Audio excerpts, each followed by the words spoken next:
Bom, obrigado, Seligman, pelo convite. Eu quero focar nesse tópico principalmente dois aspectos.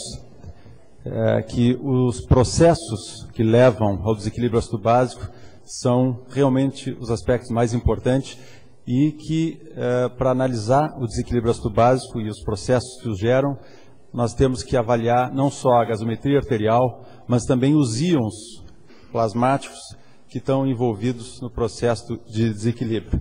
Para isso, vamos tentar, após uma introdução, documentar com alguns exemplos clínicos. Em primeiro lugar, o grande ator, embora isso seja discutido do ponto de vista de química, né, parece que o grande ator da concentração de ácidos no nosso organismo é o hidrogênio. O conceito de acidez, na realidade, é um pouco difícil de definir quimicamente, embora todo mundo saiba o que é um ácido, né? Todo mundo sente o gosto do ácido, mas parece que está relacionado realmente à ionização do íon hidrogênio. Só pegar o pointer.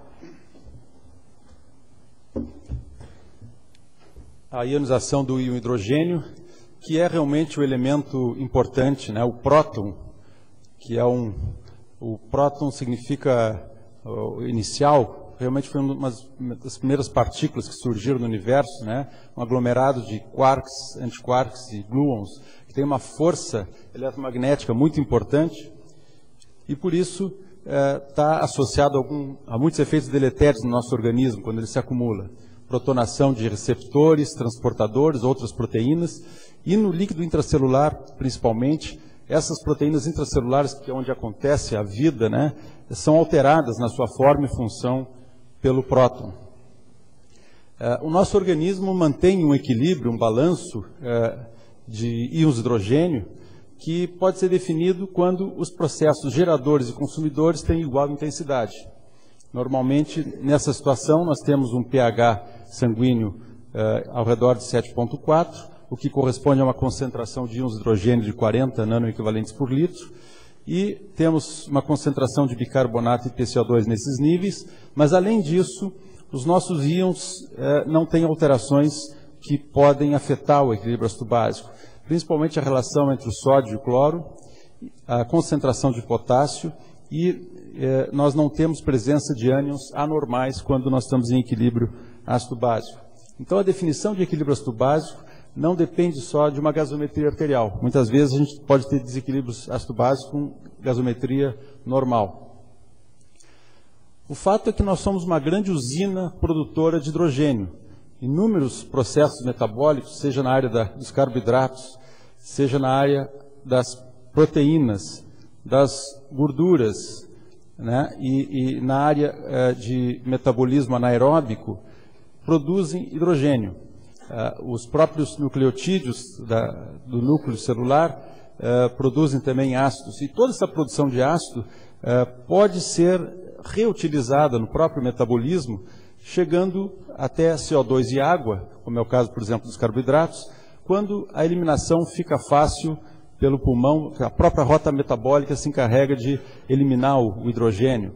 Isso acontece com a imensa maioria dos nossos ácidos, cerca de 15 mil miliequivalentes de ácido por dia é eliminado dessa maneira. Mas sobra uma parte, que é em torno de 1 miliequivalente por quilo por dia, que precisa ser eliminado por outras vias, e aí principalmente o rim que faz isso. Um outro aspecto importante é que a formação do próton gera uma carga negativa. Os processos metabólicos que produzem CO2 são neutros do ponto de vista elétrico, mas aqueles que geram hidrogênio e influem no equilíbrio ácido-básico são aqueles em que uma substância é transformada num ânion e libera hidrogênio. Nesse exemplo aqui, uma substância neutra produzindo hidrogênio e formando um ânion. Ou então, um cátion que se transforma numa substância neutra e libera um hidrogênio. Então, o balanço final é que a produção de hidrogênio aumenta uma carga negativa no sangue. Isso é importante, como nós vamos ver depois. Para proteger o organismo contra os efeitos deletérios que eu mencionei anteriormente do próton, a célula, que é o principal agente a ser preservado, protegido, tem alguns mecanismos. Principalmente ele tem tampões intracelulares, o bicarbonato é o mais importante, que produzem CO2, que é livremente difundido. Se nós tivermos uma concentração tecidual de CO2, isso pode provocar acidose intracelular, que é uma coisa comum que acontece nas sepsis. Por outro lado, nós temos transportadores só de hidrogênio, que são ubíquos nas células humanas, que trocam o hidrogênio em troca de sódio, né? E temos também trocadores aniônicos que restituem o bicarbonato em troca de cloro. Nós vamos ver que o cloro é um elemento importante aí no equilíbrio ácido-básico. A outra fonte de defesa, a outra barreira de defesa que nós temos, a barreira química de defesa, é o tamponamento. O principal tampão do nosso organismo, tanto no intra quanto no extracelular, é o bicarbonato. Esse bicarbonato se transforma em ácido carbônico, que é rapidamente degradado pela anidrase carbônica em todo o organismo, em CO2 e água. Com isso, como os elementos importantes são aqui bicarbonato e CO2, o Anderson Hasselbalch desenvolveu aquela fórmula que todo mundo conhece, estudou na biofísica, que o logaritmo de hidrogênio está relacionado ao logaritmo do CO2 e do bicarbonato. Esses autores aqui simplificaram essa fórmula de uma maneira mais prática para o uso clínico, fazendo com que a concentração de hidrogênio seja relacionada diretamente ao PCO2 e indiretamente à concentração de bicarbonato, já naquelas concentrações que são utilizadas na gasometria arterial. Então, se o PCO2 é 40 miliequivalentes por litro e o bicarbonato é 24 miliequivalentes por litro, nós temos uma concentração de hidrogênio de 40 nanoequivalentes por litro.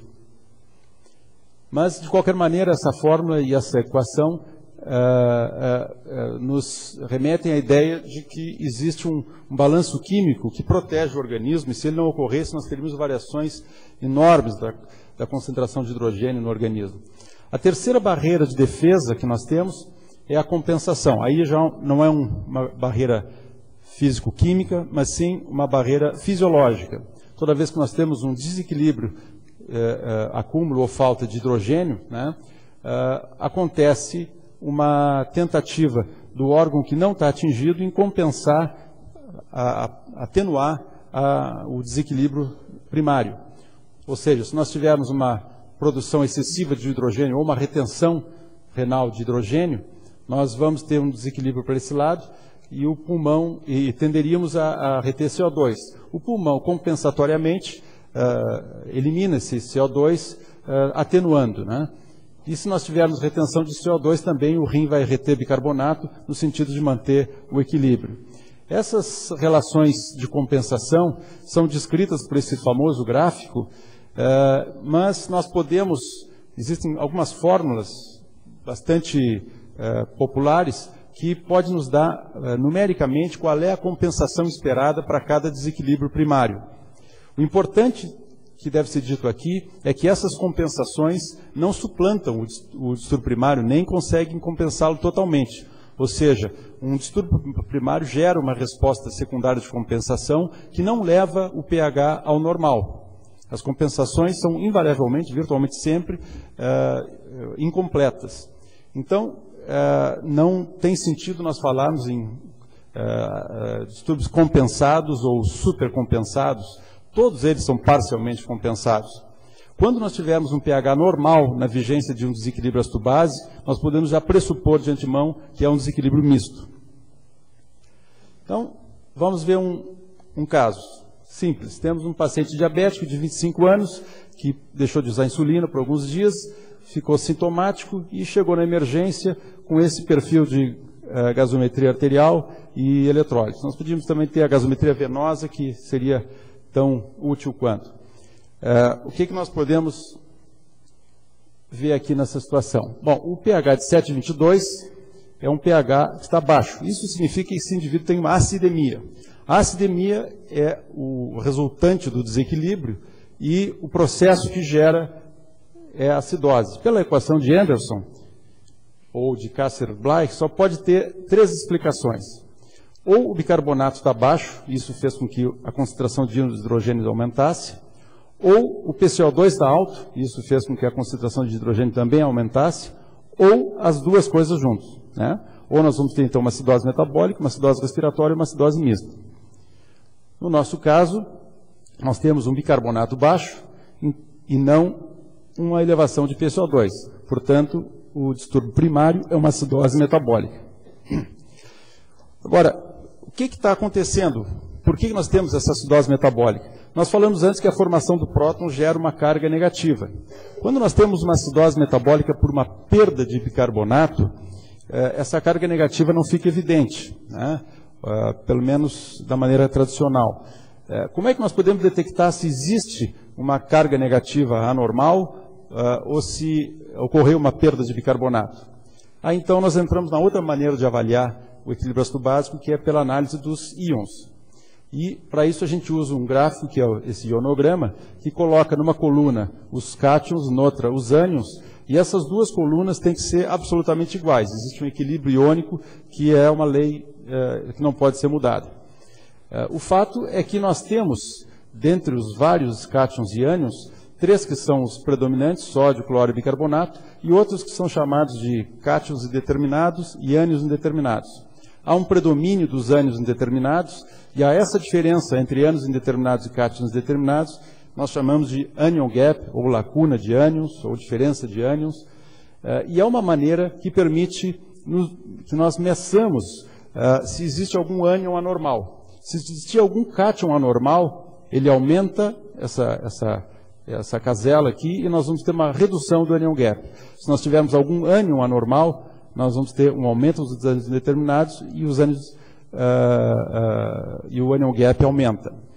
Existem algumas situações que alteram cátions e ânions, que não tem nada a ver com o equilíbrio ácido básico, mas 95% das vezes uma alteração significativa de anion gap significa acidose metabólica. Por quê? Porque o acúmulo de ácido, como nós vimos, se acompanha de acúmulo também de um ânion. Então nós temos um aumento do anion gap. E é isso que acontece em grande parte das acidoses. Tem um nefrologista canadense, o Halperin, que diz isso textualmente, que para estimar a quantidade de ácido adicionado, a gente pode fazer isso para ver a gravidade de um processo de acidose, nós temos que contar os ânions. Quantos ânions foram acrescidos? Para contar os ânions, a gente vê a variação do anion gap, o delta anion gap. O anion gap normal é medido através da diferença entre sódio, cloro e bicarbonato, que mede exatamente essa faixinha aqui. Isso é um valor que tem sido discutido na literatura, mas se situa ao redor de 12, tem alguns autores que acham que é ao redor de 10. Tem vários problemas no anion gap, são 3 medidas que têm sua variabilidade intrínseca, e parece que cada pessoa teria o seu normal de anion gap. Isso dificulta um pouco a avaliação. E além disso, tem que lembrar que o principal ânion é a albumina. Tem também fosfatos, sulfatos, mas a albumina é o principal ânion. E uma queda de 1 grama por decilitro de albumina, abaixo de 4, já diminui o normal do anion gap em 2,5. Né? Então, uma albumina de 3 já seria aí um anion gap de 9, o normal. Então, no nosso caso aqui, nós temos uma acidose metabólica e o nosso anion gap é 27. Ou seja, esse indivíduo acumulou, de um normal de 12, acumulou 27 mg por litro. Ele tem ânions a mais na circulação, que não cloro, né? E isso deve estar associado à acidose metabólica. Provavelmente nesse caso mais ou menos óbvio, ele tem então um acúmulo de corpos cetônicos, que são ânions que se acumulam numa cetoacidose diabética. É interessante que o bicarbonato baixou de 24 para 10, mais ou menos 14 miliequivalentes por litro, e o anion gap aumentou mais ou menos 13 miliequivalentes por litro. Isso então indica que é uma acidose metabólica pura de anion gap, que todo o anion gap, todo acúmulo de ânions, toda a formação de ácido se deve a cetoacidose diabética. Muitas vezes isso fica mascarado no diabetes, porque o indivíduo pode ter eliminação por diurese, né, das cetonas, e eventualmente isso fica um pouco mascarado. Então esse é o primeiro exemplo, acidose metabólica com acúmulo de ânions. A característica dessa acidose metabólica é um cloro baixo em relação ao sódio, ou seja, nada mais dizendo que um anion gap aumentado, antigamente chamado de acidoses hiperclorêmicas. Nesses casos, genericamente, o tratamento não é repor álcali, mas sim corrigir o metabolismo alterado. No caso da cetoacidose diabética, principalmente insulina, há um grande déficit de volume, temos que repor, além de íons intracelulares, potássio, fósforo e magnésio. Não está indicado o uso rotineiro de bicarbonato, a não ser em raras situações muito discutidas. Outras acidoses com acúmulo de ânions se comportam da mesma maneira, né? A principal delas é a acidose lática, seja por hipóxia celular ou não, geralmente associada a hipoperfusão tecidual e metabolismo anaeróbico, né? Um grupo importante que nós vemos muito pouco aqui no Brasil, nós diagnosticamos muito pouco, são as intoxicações exógenas, seja por salicilato, seja por outras drogas. Algumas delas são ácidos diretamente, outras se transformam em ácidos, como ácido oxálico, ácido hipúrico, né? O ácido pirglutâmico está associado ao uso de acetaminofém. O propileno glicol é um veículo de alguns remédios, então cada vez mais tem sido descrito na literatura casos, né? E nós aqui, por alguma razão, nos nossos serviços de emergência, detectamos ainda muito pouco essas intoxicações exógenas. A insuficiência renal aguda ou crônica provoca uma retenção de ácido. Na realidade, não é uma produção excessiva, como no caso da acidose lática, não é uma administração exógena, como no caso das intoxicações, mas sim uma retenção, o rim não está eliminando os ácidos. E também temos a cetoacidose alcoólica do jejum, que costuma produzir acidoses mais discretas. Todas as acidoses se tratam dentro do mesmo princípio, corrigir a causa e não necessariamente dar bicarbonato, não tratar paliativamente, sintomaticamente com bicarbonato. Vamos para um segundo caso. Uma paciente feminina de 23 anos chegou à emergência, torporosa, hiperventilando, com uma flacidez muscular intensa, ela não conseguia movimentar os braços. Os exames mostravam um pH bastante baixo e o bicarbonato baixo, que já vimos que representa acidose metabólica. Mas dessa vez o anion gap é normal, certo? Ou seja, ela tem um cloro relativamente alto em relação ao sódio. Isso significa que ela não está acumulando ânions anormais. O ânion que está acompanhando a acidose metabólica é o próprio cloro. Como eu falei antes, isso eventualmente pode acontecer em algumas acidoses com anion gap aumentado, quando se perde o ânion e aí o anion gap deixa de ser aumentado. O exemplo típico é a cetoacidose diabética, mas raramente o anion gap fica tão normal como está aqui. Então, esse grupo das acidoses metabólicas com anion gap normal tem genericamente 3 grandes causas: perdas digestivas baixas, perda de bicarbonato pelas fezes, em que há uma troca de bicarbonato por cloro, perdas renais, perdas tubulares renais, né, em que nós temos perda de bicarbonato em troca de cloro também, ou então ganho excessivo de cloro. Existem, então, como eu falei, 3 possibilidades, nós vamos analisar uma por uma. A primeira seriam as perdas digestivas baixas de bicarbonato. Usualmente isso é bastante óbvio pela história do exame físico. O paciente tem uma história de fístula enteral, perdas digestivas baixas por diarreia, enfim, alguma secreção do duodeno para baixo está sendo perdida de uma maneira importante. Isso faz perder potássio e bicarbonato. A característica que a gente pode confirmar seria um pH urinário baixo e um amônio elevado, porque isso o rim está tentando compensar, ou melhor, corrigir essa acidose, então ele produz mais amônio e tenta acidificar ao máximo a urina. A outra possibilidade seria uma administração maciça de cloreto, uma tentativa de ressuscitação, a pessoa que recebe litros e litros de solução fisiológica. Isso é fácil de reconhecer pelo contexto clínico, não era o caso dessa paciente que chegou na emergência vinda de casa. Então, o mais provável que nesse caso fosse uma perda tubular renal de bicarbonato. Nesse momento, então, a gente pode fazer o diagnóstico de danos tubulares, disfunções tubulares de acidificação, toda vez que nós tivermos um anion gap normal com uma acidose metabólica, sem causas digestivas ou ganho de cloro exagerado. Essa perda tubular pode ser, por exemplo, por ingestão de acetazolamida, um diurético que age na anidrase carbônica no túbulo proximal e faz perder bicarbonato. Mas também pode ser alguma tubulopatia, alguma acidose tubular renal, tipo 1, 2 ou 4. Muitas vezes análises urinárias podem ajudar.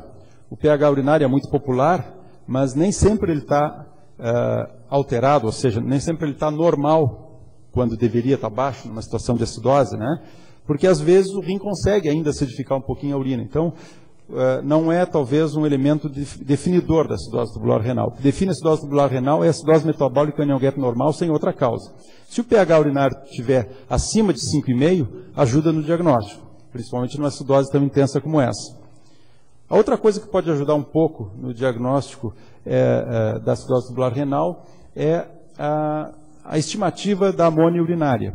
O amônio que é eliminado na urina é de muito difícil mensuração. Ele é um gás facilmente volátil e é difícil de mensurar por laboratórios. Então, o que a gente faz? A gente dosa os eletrólitos urinários e faz o que a gente chama de anion gap urinário. Esse aqui seria o padrão normal. Por exemplo, um paciente com diarreia e acidose teria uma grande produção de amônia na urina, né? E, junto com os dois principais cátions na urina, o sódio e o potássio, isso aqui corresponderia à principal carga positiva na urina. O cloro está alto porque ele é realmente o principal ânion urinário, caso a urina tenha um pH abaixo de 7. Se o pH estiver acima de 7, o bicarbonato passa a ser um elemento importante no anion gap urinário. Mas se não for, nós temos esse padrão de anion gap urinário em que o cloro é bem maior que o sódio mais potássio juntos. Nós não medimos o amônio, mas inferimos que como o cloro está muito alto em relação ao sódio e potássio, tem amônio na urina. Esse seria um padrão de acidose metabólica com anion gap normal por diarreia, por exemplo. Se nós tivermos esse outro padrão em que o sódio e potássio está aproximadamente igual ao cloro, um anion gap urinário de 0 ou até positivo, isso significa que o rim não está produzindo amônio. Então, nós temos uma acidose, se nós tivermos uma acidose metabólica com anion gap normal, o rim deve estar implicado na gênese do processo. Um outro ensinamento desse caso é que a gente pode analisar a compensação. Essa paciente, então, com uma acidose metabólica de origem renal, está com uma PCO2 de 30. A PCO2 está baixa. Alguém diria, bom, está baixa porque está compensando a acidose metabólica. Mas vamos ver se isso realmente está correto. A PCO2 esperada para esse paciente é 40 menos uma queda de PCO2 induzida pela hiperventilação secundária à compensação. Mas essa compensação segue uma regra, naquele gráfico que eu mostrei anteriormente, que nos diz, essa é uma das maneiras de avaliar o processo, que a variação nominal de bicarbonato se acompanha de uma variação nominal 20% maior de PCO2, ou seja, pegar a variação de bicarbonato e multiplicar por 1,2, nós temos a variação do PCO2, a queda do PCO2 induzida pela hiperventilação. Nesse caso, se o PCO2, se o bicarbonato está em 5, a variação esperada da PCO2 seria aproximadamente de 23 milímetros de mercúrio. Mas o que nós vemos é que o PCO2 está em 20... aliás, não está aqui aparecendo. A PCO2 esperada seria de 17. E o que nós vemos é que o PCO2 está em 30. Dizendo de novo, para não confundir. A variação esperada da PCO2 seria de 23. Portanto, partindo de um PCO2 normal de 40, nós deveríamos chegar numa compensação normal para esse grau de acidose, num PCO2 de 17. E o PCO2 está 13 milímetros de mercúrio acima desse 17. Conclusão, existe uma acidose respiratória associada. Então, essa paciente está retendo CO2. Tem muita gente que não gosta de usar esse termo acidose respiratória, porque, na realidade, existe uma queda da PCO2. Então, isso deixa um pouquinho atrapalhado no raciocínio. Bom, podemos usar outro termo. O fato é que existe uma retenção de CO2 inadequada para esse grau de acidose metabólica. Seria esperado que esse paciente estivesse hiperventilando muito mais do que ela realmente está.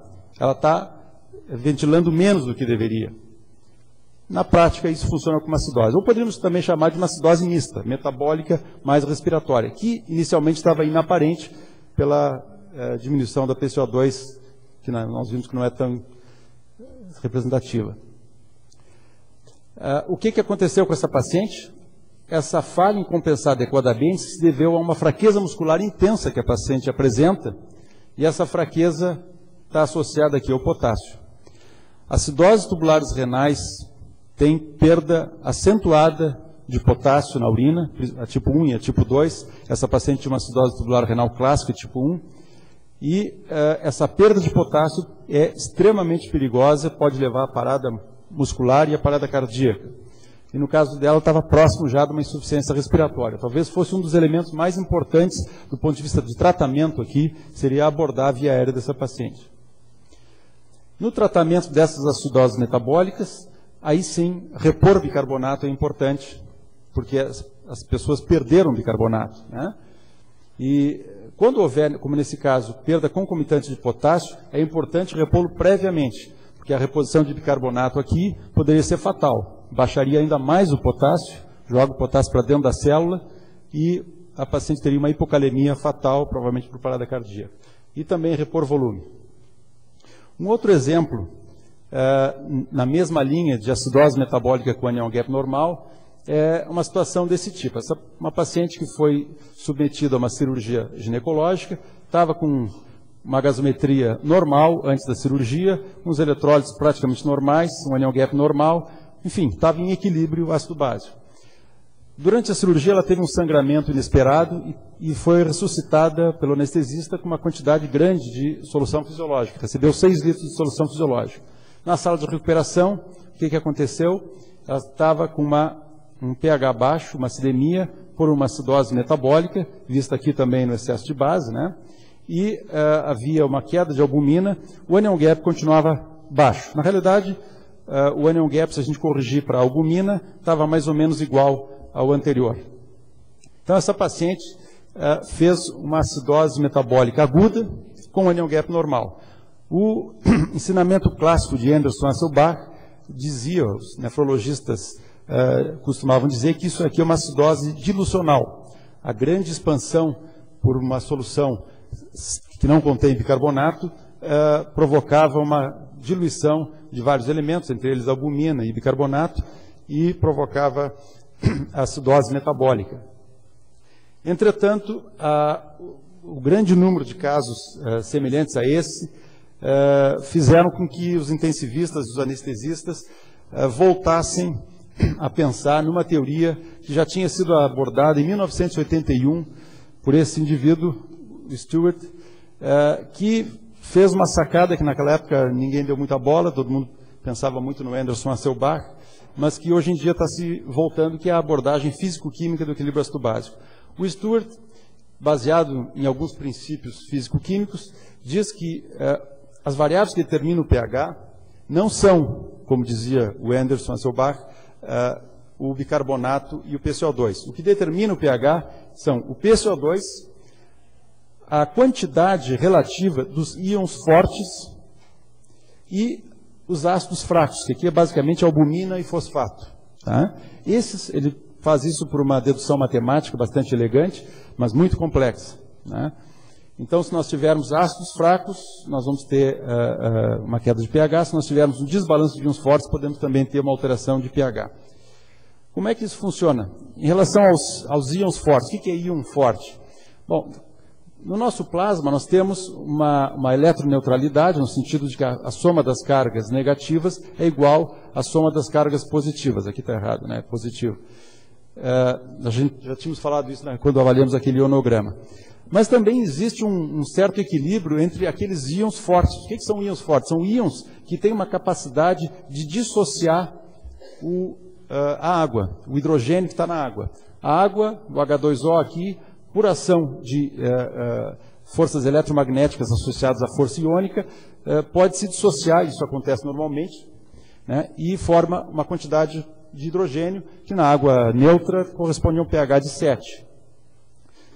Quando nós temos um acúmulo de ânions fortes, né, em relação aos cátions, o que acontece? Existe uma maior ionização da água e aumenta a quantidade de íons hidrogênio. Isso, então, faz cair o pH.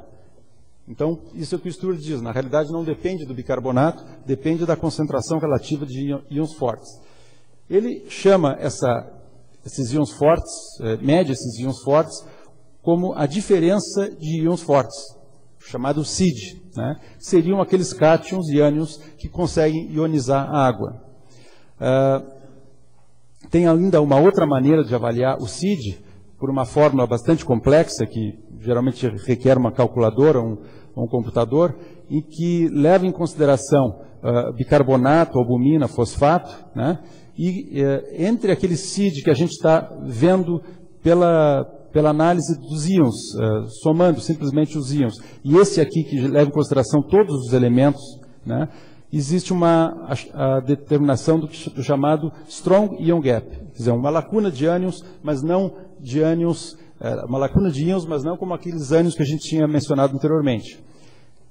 Esse Strong Ion Gap mediria aqueles ânions anormais, como cetonas, intoxicação exógena, etc., outros ácidos orgânicos, que normalmente não são medidos. Seria o nosso correspondente ao Anion Gap. Tentando clarear isso aqui, que é uma coisa bastante complexa, vamos pegar aquele nosso ionograma que nós tínhamos visto antes e ver só o detalhe da diferença aqui do sódio menos cloro. Essa aqui seria a coluna do sódio, na realidade, sódio mais potássio, magnésio, cálcio, todos os cátions, né? E o cloro aqui. Se nós temos uma parte que é bicarbonato, essa parte aqui seria o nosso anion gap já conhecido, né? O CID seria, então, toda essa parte que inclui o bicarbonato.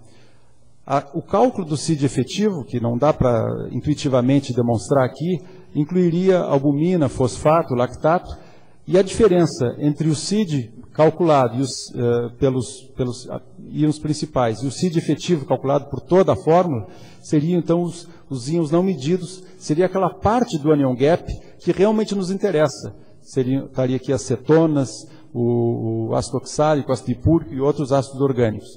Aqui estaria a albumina e o fosfato, aqui estaria o lactato, que teria que ser medido também, e o bicarbonato.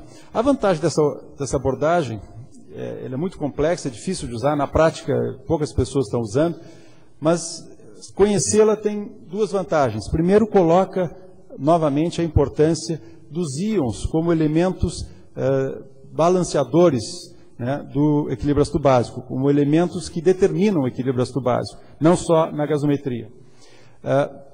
Por outro lado, também mostra que podemos analisar o processo de formação da acidose com seus elementos formadores mesmo, lactato, ou íons anormais, ou albumina e fosfato, de maneira que a gente pode separar quais são os elementos que estão causando a acidose. Isso faz sentido na visão mais moderna de desequilíbrio ácido básico, em que o processo é mais importante que o resultante, né? Vai chegar um momento em que nós vamos conseguir medir todos os ácidos orgânicos num perfil, e nós vamos ter, bom, esse paciente está tendo uma acidose por acúmulo de ácido piroglutâmico, e assim por diante. Então, o Strong Ion Gap é a base da acidose metabólica pelo Stewart. Ela estima, então, esses íons não medidos, né? Normalmente, quando o Strong Ion Gap é maior do que zero, nós temos ânions não medidos causando acidose, e quando o Strong Ion Gap é semelhante a zero, nós temos retenção de cloro, como era o caso que nós vimos dessa paciente. Existe uma tentativa de simplificar essa equação de Stewart, e essa aqui é uma delas. Esse autor demonstrou por algum grupo de casos que pode-se avaliar o efeito do cloro, né, da hipercloremia, simplesmente pela relação sódio-cloro. Normalmente essa relação sódio menos cloro é em torno de 38. Então, se a gente fizer essa equaçãozinha aqui, deve dar zero. Tudo que der menos do que zero significa que tem um efeito do cloro, uma acidose hiperclorêmica, como, por exemplo, uma acidose tubular renal.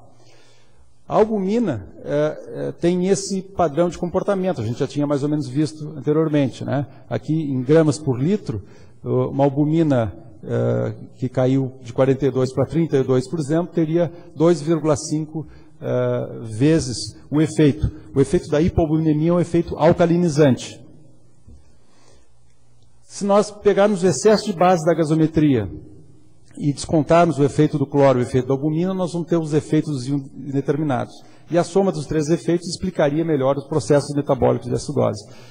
É uma tentativa de simplificar. Quanto mais se simplifica, mais perto fica do que a gente já conhece do Anderson-Hasselbalch. Então, na prática, a gente pode continuar usando o Anderson-Hasselbalch. Mas vamos ver nesse caso aqui. O efeito sódio-cloro dessa paciente aumentou bastante, né? A hipercloremia ficou evidente aqui. O efeito da albumina também aumentou, tem um efeito alcalinizante aqui da hipoalbuminemia, né? E não existe efeito de íons não medidos, praticamente ficou igual. repete o que o Emerson Selbach já tinha dito, uma acidose hiperclorêmica, né? Por que acontece isso? Porque existe uma desproporção no plasma entre sódio e cloro, uma proporção de 140 para 100, mais ou menos. Enquanto que a solução fisiológica, ela é 1 para 1. Ela dá proporcionalmente mais cloro do que sódio. Por isso é que muitos anestesistas gostam muito de usar o Ringer com lactato, né, como solução de reposição. Bom, vamos mudar um pouquinho de tema. Um terceiro caso, uma paciente de 19 anos, consulta por fraqueza intensa, emagrecida, com hipotensão postural e hiperreflexia. O que os exames mostram? Um pH elevado, e aí nós entramos no terreno das alcaloses metabólicas.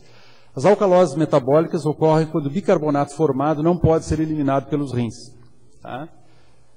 Geralmente existe um mecanismo gerador de alcalose, uma perda de ácido ou ganho de álcali, mas o rim precisa estar necessariamente envolvido, porque a administração de álcali no organismo normal faz com que haja bicarbonatúria e não ocorre alcalose. O tratamento nesses casos é repor volume e cloro, se houver hipovolemia, e repor potássio sempre. Por que isso? Por que o rim retém bicarbonato? Porque dos 100 e tantos litros que nós filtramos aqui no glomérulo, 2/3, ou até um pouco mais, é reabsorvido aqui no túbulo proximal. E essa reabsorção, tem vários transportadores de sódio, que provocam essa reabsorção de água e sal, mas tem um elemento aqui que é o mais importante deles, que é o transportador NHE3, é o sódio hidrogênio exchanger, né, que reabsorve sódio em troca de hidrogênio. Esse hidrogênio que sai se liga ao bicarbonato filtrado e provoca a reabsorção desse bicarbonato. Então, se nós estamos hipovolêmicos e precisamos reter sódio e água, nós obrigatoriamente retemos também bicarbonato. Notem que o cloro compete com o bicarbonato aqui na disputa pelas cargas negativas e positivas, né? Então, quando nós tivermos reabsorção de bicarbonato, nós vamos ter perda de cloro. Além disso, já no túbulo distal, nós temos o efeito da aldosterona, que provoca reabsorção de sódio de uma maneira importante, que também secundariamente promove a reabsorção de bicarbonato. Como é que acontece isso? A aldosterona promove a implantação na membrana luminal de canais de sódio, que facilita a reabsorção de sódio da luz tubular, né, e deixa cargas negativas na luz tubular, aqui na urina.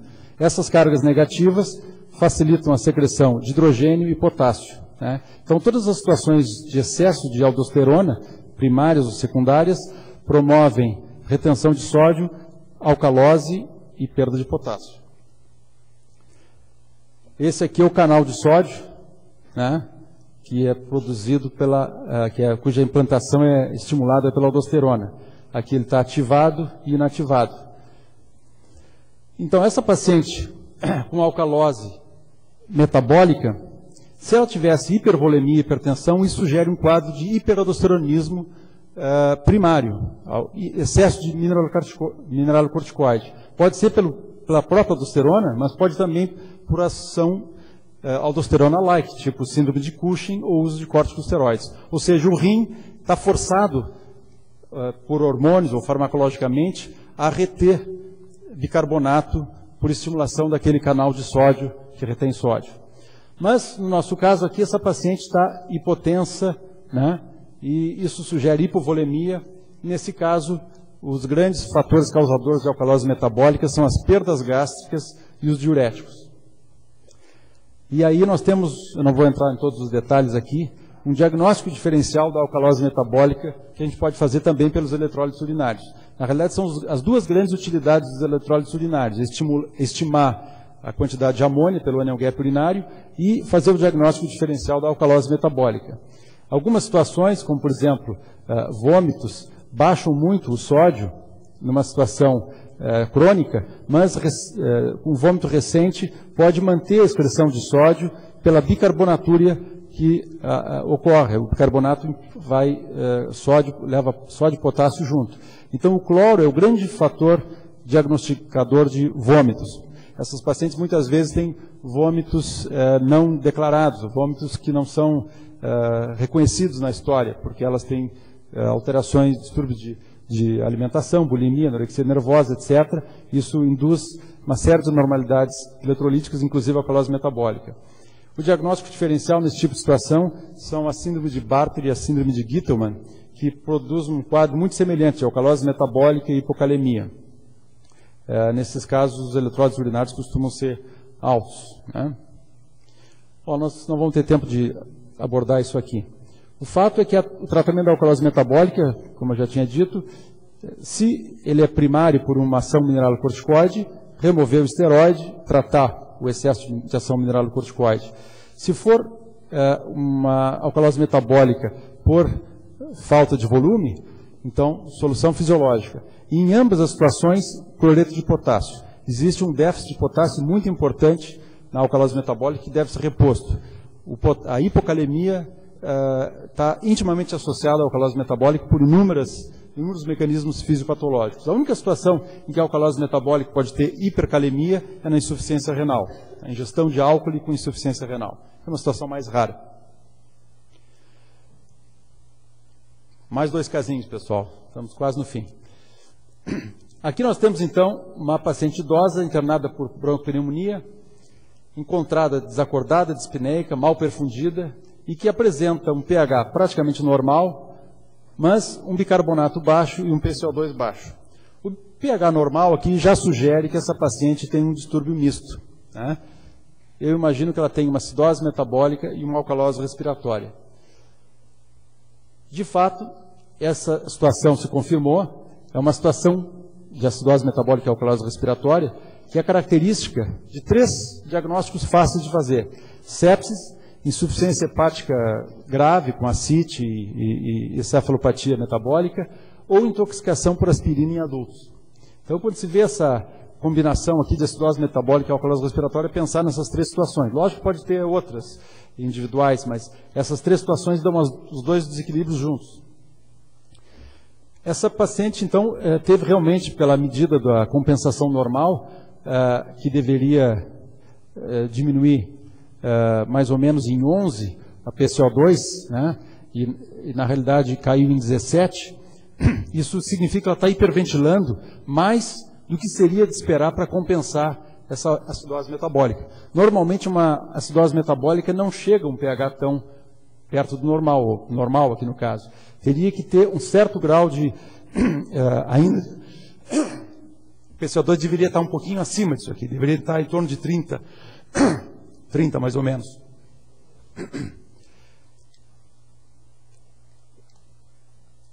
Nesse caso, como o PCO2 baixou mais do que se esperava, é por isso que se diz então que ela tem uma alcalose respiratória, típico da sepsis. Pelo menos na sepsis, na fase hiperdinâmica, né? O anion gap dessa paciente é 29. Por que isso? Porque a sepsis, caracteristicamente, tem uma acidose metabólica com o acúmulo de ânions. Tem produtos intermediários do metabolismo, eventualmente acidose lática. Existe um trabalho mostrando a série de íons orgânicos que se acumulam na sepsis. Então, isso realmente é bastante importante. O tratamento, portanto, não é bicarbonato, e sim a ressuscitação hemodinâmica, recuperação do quadro séptico.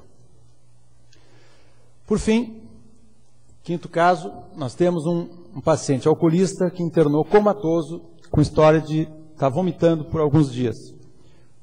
pH normal, novamente, mas um bicarbonato baixo e um PCO2 baixo. E chama atenção aqui potássio e cloro bastante baixos também, apesar do sódio normal. Já dá para a gente ter uma ideia do que está acontecendo, né? O sódio menos cloro aí bastante elevado. A análise inicial demonstra uma acidose metabólica, mas tem também um PCO2 mais baixo do que se esperaria para compensar essa acidose metabólica. Tanto é que o pH ficou normal. Não seria de esperar que o pH ficasse normal numa acidose metabólica. Então, esse paciente tem uma acidose metabólica mais uma alcalose respiratória semelhante ao que nós tínhamos visto no caso anterior. O interessante nesse caso é que o anion gap é 43. 135 menos 80 mais 12 dá 43. O anion gap normal, como nós falamos, é 12. Para chegar em 43, teve que aumentar enormemente. Teve que ter um acúmulo de ânions da ordem de 30 miliequivalentes por litro, 31 miliequivalentes por litro. Como nós vimos antes, esse acúmulo de ânions sugere um igual aumento de ácidos de circulação. Mas como é que é possível, se entraram todas essas moléculas de ácido na circulação, como é que é possível tamponar todo esse ácido com apenas 24 miliequivalentes por litro de bicarbonato? Esse paciente teria que ter morrido antes, teria que estar numa citose severa já antes. Bom, a explicação para isso é que esse paciente de alguma maneira gerou bicarbonato. E a maneira que ele gerou bicarbonato é pelos vômitos. Então ele tem uma alcalose metabólica concomitante. Certo? Isso explica por que essa diferença sódio-cloro tão alta.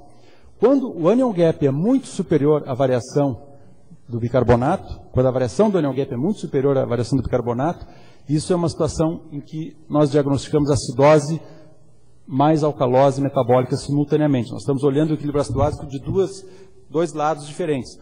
A gasometria, o bicarbonato, mostra acidose, mas os ânions mostram que deve ter uma alcalose simultânea.